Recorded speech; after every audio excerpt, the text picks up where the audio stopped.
Out mga kapsat. So, tayo magluluto na naman ng masarap na sinabawang bangus. Sa ngayon po ay gagamit tayo ng bayabas.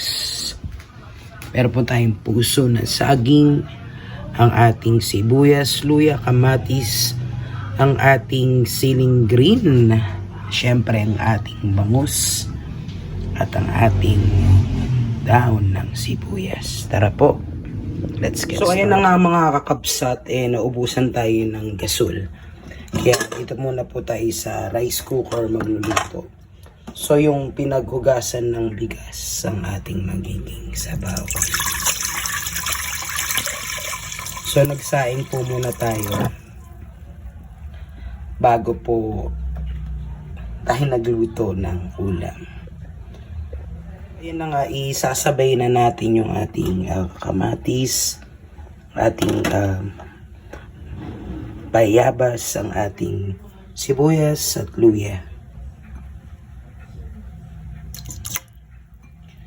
Para saktong pagkulo, ay malambot na po ito.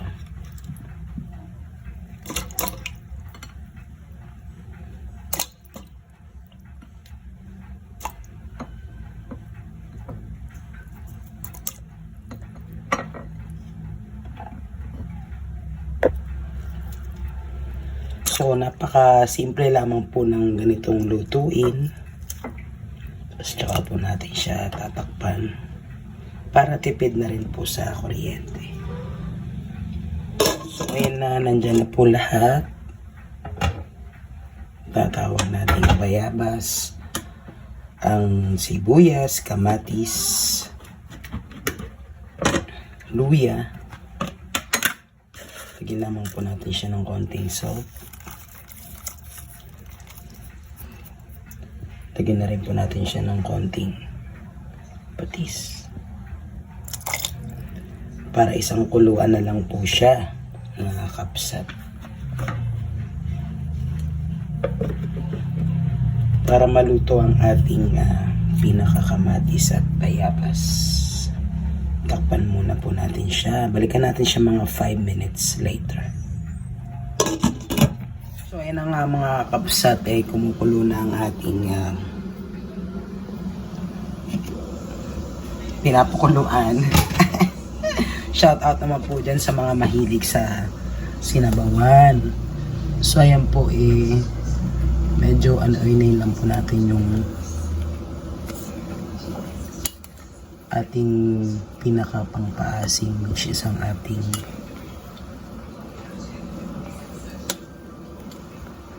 guava para kumatas, pati ang ating kamatis.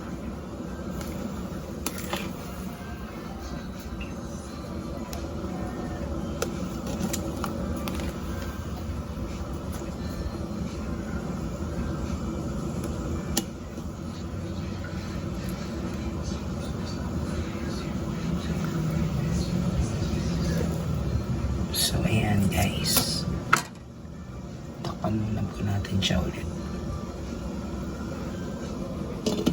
So ayan na mga kabsat, totoong kumukulo na ang ating bayabas, kamatis. Lagay po muna natin yung medyo matigas, which is the puso. Ito po yung mapagmahal talaga po na gulay.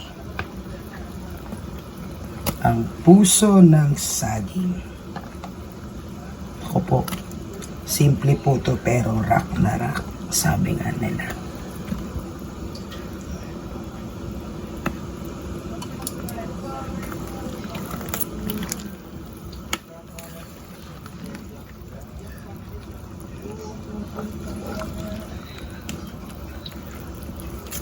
Mas even po ang luto kapag sa rice cooker. Kasi lapat na lapat po yung apoy niya. So pag nakuha na po natin yung boiling point, lagay na po natin agad yung mga lalagay natin. Kasi mamaya warm na yan. Yan po, takpan po natin guys. So ayan na nga guys, after a few minutes later, pwede na po natin ilagay ang ating bangus. Isang bangus lang po yan, pero maraming gulay. Ay, patok na po yan sa masa. Ayan, diba? Ano pang hanapin nyo? Sabi nga nila.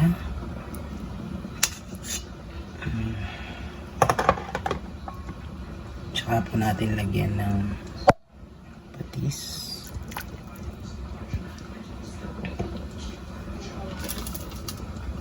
Tapos takpan lang po natin siya ulit.